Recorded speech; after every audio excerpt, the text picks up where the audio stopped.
ಎರಡನೇ ದಿನವೂ ಕಲಬುರಗಿ ಮಹಾನಗರ ಪಾಲಿಕೆ ಕೆಡಿಪಿ ಸಭೆ ಮುಂದುವರೆಯಿತು. ಅಧಿಕಾರಿಗಳು, ಜನಪ್ರತಿನಿಧಿಗಳು ಜನರ ಸಮಸ್ಯೆಗಳ ಕುರಿತು ದೀರ್ಘ ಚರ್ಚೆ ನಡೆಸಿದ್ರು. ಕೆಲ ಯೋಜನೆಗಳನ್ನು ಸಮರ್ಪಕವಾಗಿ ಜಾರಿಗೆ ತರುವಲ್ಲಿ ವಿಫಲರಾದ ಅಧಿಕಾರಿಗಳನ್ನು ಮಹಾನಗರ ಪಾಲಿಕೆ ಮೇಯರ್ ವಿಶಾಲ್ ದರ್ಗಿ ಅವರು ತರಾಟೆಗೆ ತೆಗೆದುಕೊಂಡಿದ್ದಾರೆ. ಕಲಬುರಗಿ ಮಹಾನಗರ ಪಾಲಿಕೆ ಟೌನ್ ಹಾಲ್ನಲ್ಲಿ ಕಳೆದ 2 ದಿನಗಳಿಂದ ಮಹಾನಗರ ಪಾಲಿಕೆ ಮೇಯರ್ ವಿಶಾಲ್ ದರ್ಗಿ ಅವರ ನೇತೃತ್ವದಲ್ಲಿ ಕೆಡಿಪಿ ಸಭೆ ನಡೆಯುತ್ತಿದ್ದು, ಕಲಬುರಗಿ ನಗರದ ಅಭಿವೃದ್ಧಿಯ ಕುರಿತು ಸುದೀರ್ಘ ಚರ್ಚೆ ನಡೆಸಲಾಯಿತು.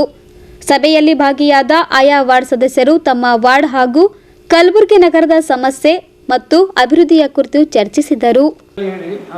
ನಮ್ಮ ರಿಕ್ರೂಟ್ಮೆಂಟ್ ರೂಲ್ಸ್ ಯಾವಾಗ ನೋಟಿಫಿಕೇಶನ್ ಬಂದಿತ್ತು, ರಿಕ್ರೂಟ್ಮೆಂಟ್ ರೂಲ್ಸ್ ಪ್ರಕಾರ ಏನೇನು ಅದರಲ್ಲಿ ರೂಲ್ಸ್ ಇವೆ, ಫಸ್ಟ್ ಅದರ ಬಗ್ಗೆ ಬ್ರೀಫ್ ಆಗಿ ಹೇಳಿ.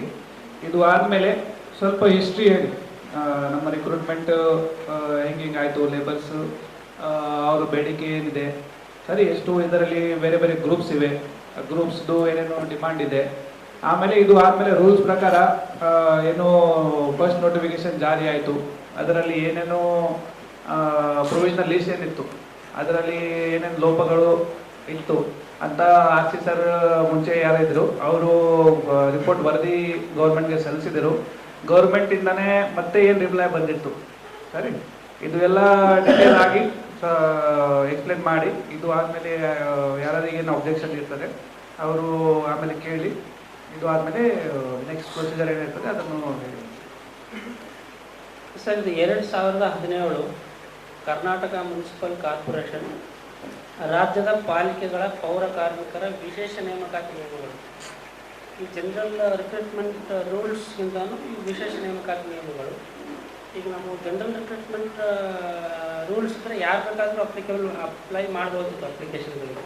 ಸರ್ಕಾರಿ ನೌಕರಿ, ಪೌರ ಕಾರ್ಮಿಕರಂದರೆ ಸರ್ಕಾರಿ ನೌಕರಿ. ಈ ವಿಶೇಷ ನಿಯಮಗಳು ಏನು ಹೇಳ್ತಾರೆ ಸರ್, ಅದಕ್ಕೆ ನೇಮಕಾತಿ ಪ್ರಾಧಿಕಾರಿ ನೇಮಕಾತಿ ಮಾಡಲಿಕ್ಕೆ appropriate appointing authority, deputy commissioner, ಆಯಾ ಜಿಲ್ಲೆಯ ಜಿಲ್ಲಾಧಿಕಾರಿಗಳು ಸರ್. ಕರ್ನಾಟಕ ರಾಜ್ಯ, ಇಡೀ ಕರ್ನಾಟಕ ರಾಜ್ಯಕ್ಕೆ ಅಪ್ಲಿಕೇಬಲ್ ಆಗಂತ ಈ ನೇಮಕಾತಿ ನಿಯಮಗಳಿಗೆ ಆಯಾ ಜಿಲ್ಲೆಯ ಜಿಲ್ಲಾಧಿಕಾರಿಗಳಾದ್ದರಿಂದ ಕಾರ್ಪೊರೇಷನ್ ಕಮಿಷನರ್ ಆಗಲಿ ಅಥವಾ ಇನ್ನಿತರ ಅಫಿಷಿಯಲ್ಸ್ ಆಗಲಿ ಅವ್ರ ನೇಮಕಾತಿ ಪ್ರಾಧಿಕಾರಿಗಳೆಲ್ಲ ಆಯಾ ಜಿಲ್ಲೆಯ ಜಿಲ್ಲಾಧಿಕಾರಿಗಳಿದ್ದರೆ ಸರ್. ವಿಶೇಷ ನಿಯಮಗಳು 2017 ಪ್ರಕಾರ.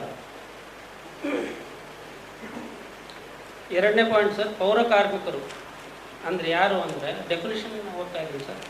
ಮಹಾನಗರ ಪಾಲಿಕೆಗಳಲ್ಲಿ ಕ್ಷೇಮಾಭಿವೃದ್ಧಿ ಅಥವಾ ದಿನಗೂಲಿ ಅಥವಾ ಗುತ್ತಿಗೆ ಅಥವಾ ಹೊರಗುತ್ತಿಗೆ ಇತರೆ ಆಧಾರದ ಮೇಲೆ ನೇಮಕಾತಿ ಹೊಂದಿ ಕನಿಷ್ಠ 2 ವರ್ಷ ಸೇವೆ ಸಲ್ಲಿಸುತ್ತಿರುವ, ಈ ಪಾಯಿಂಟ್ ಸ್ವಲ್ಪ ಗಮನವನ್ನು ಕೇಳಬೇಕು ಸರ್.